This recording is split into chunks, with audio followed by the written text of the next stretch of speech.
अस्सलाम वालेकुम व्यूअर्स। देखिए मौसम इस कदर गज़ब का मौसम है।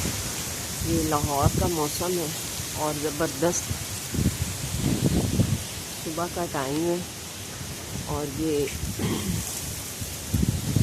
7:30 हुए हैं और देखिए ज़रा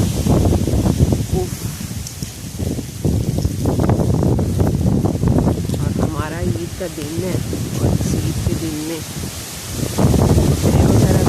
ज़िबा हो रहे हैं।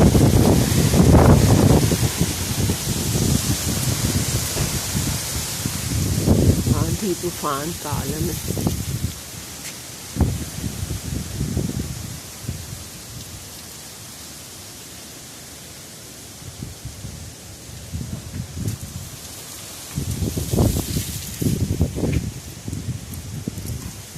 सुबह सुबह अल्लाह ताला ने बहुत ही अच्छा मौसम कर दिया है। सख्त गर्मी के बाद बहुत ही मज़ा आ रहा है।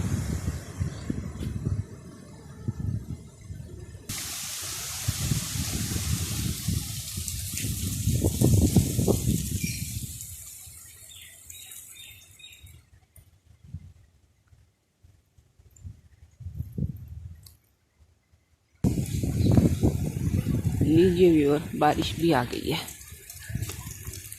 लीजिए, और मैं अपने टेरेस पर से ये सारा व्यू बना रही हूँ।